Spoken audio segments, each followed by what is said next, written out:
Okay, we are gonna study the first question. So we are gonna learn what is argument or argument against active stabilization policy. Okay, so Keynes once said that animal spirits, 야성적 충동, cause waves of pessimism and optimism among household and firms, leading to shift in aggregate demand and fluctuation in output on unemployment. In other words, some psychological reasons the curve will shift to right or left. Therefore, if policymakers do nothing, this fluctuation is going to be destabilizing. In other words, if you see that this is time, this is real GDP, there's going to be up and down of the real GDP. And if policymakers do nothing, it's going to be much more severe like this, okay? Like there's going to be huge up and downs. So, what is stabilizing? That is more smoothing out this effect, okay? So that is a starting point of the Keynesian schools. And so let's just start with the proponents, okay? So what they say is this: government should use this policy to reduce this fluctuation, so smoothing out the effects. So when GDP fell below its natural rate, it's YN, right? Potential GDP, then use expansionary monetary and physical policy. So let's review the direction. Um, Money supply go up and interest rate go down, and also government expenditure go up and taxes going down. So that is expansionary monetary policy. And what happened for this? This is what? AD curve and AS curve, right? This is price and Y. And due to expansionary policy, AD curve will shift to the right. Then what happened for the real GDP? It's gonna be increased, right? So if there's some negative factors, right? Then if they use this expansionary policy combinations, we can increase Y, right? And an opposite case is when GDP rise above its natural rate, then use a contractionary policy. Okay, what is this? Money supply go down, and it's the same as interest rate go up, and government reduce government expenditure, and they increase tax. Then what happened? AD curve will shift to the left. Okay, so let's looking at this graph also. This is Y, this is price, this is Y, this is AD curve and AS curve. This is a short run, right? If you remember. So, due to the contractionary policy, AD curve will shift to the left. Then what happened? The real GDP fell. So they kind of reduce on inflationary boom, okay? So that is it, the contractionary stabilization policy, okay? So you know how we can use this type of economic policy, okay? So, um, monetary policy affects economy with a long lag. Why is it so? Even though the Federal Reserve changed the interest rate, but it takes a lot of time to respond to this change by corporation. And economists believe that it take almost at least 6 months for monetary policy to effect on output and on employment. Okay, So also fiscal policy has a long leg. Why is it so? Changing government expenditure and changing tax, it requires the act of Congress. And you know what?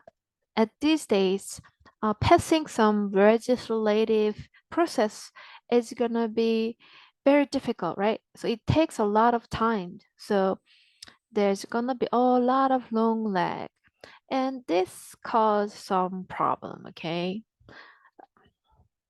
due to this long lag, what happened is that even though they do the policy at the right time, but the effect should be coming later, okay?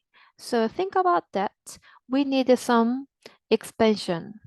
So they do some expansionary, but the time it's at least more 6 months. But from now on, at this point, maybe the economy needs some contractionary policy. So they started expansionary policy at this point, but when it has real effect, actually we need some contractionary policy. Then it's gonna be like, the destabilize economy more. So that is the argument of the people who object to active stabilization policy. Okay, so using this picture, you will understand why the active stabilization policy is very difficult to have the right time effect. Okay, so this type of economists, they prefer automatic stabilization. So you can see that this automatic is what the opposite with active. Okay, why this is opposite? Active is done by people judgment and determination. So they have to judge something from the data and they have to act. But automatic means that it's like an algorithm, right? It's just built into system. So there's no need to judgment and no need to act. So what is automatic stabilizer? So think about some income tax, okay? Income tax or the unemployment benefit, okay? So we are gonna see this next slide, okay? So think about income tax. When economy is good, people will earn more, then income tax will increase, right? So there's gonna be automatically taxes adjusted. In other words, in the recession, people income will reduce and the ratio of the tax will be decreased, right? What is this? This is contractionary. This is what? Expansionary. So when recession, this is automatically reduced. So this is automatic stabilization. So the other example is what? Unemployment benefit. When economy is in the recession, then unemployment will go up and people who receive unemployment benefit will increase, right? And this is the type of government expenditure, right? So government expenditure go up. So when recession, automatically government expenditure go up.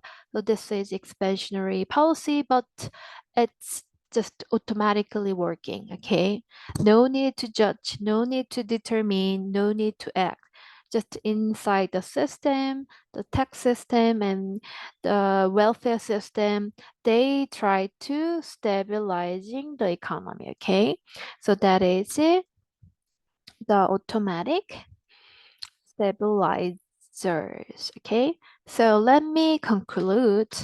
Okay, when Congress cut taxes, then they should consider the short run effect on AD and employment and long run effect on saving and growth. So this is important because we study long run effects done by the productivity and productivity can be enhanced by saving, and it will ultimately increase the growth.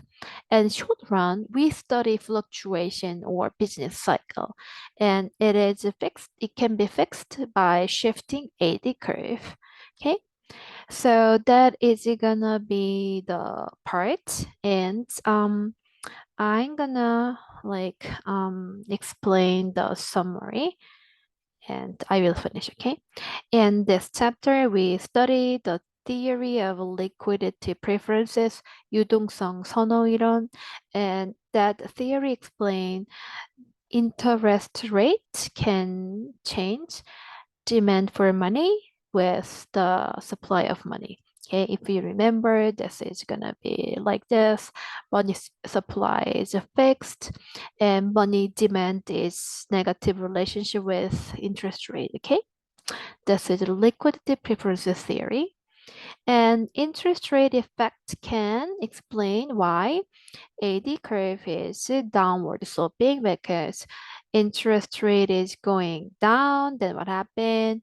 Investment go up, and investment go up, then Y go up. Okay, so it was started with what? The price go down, right?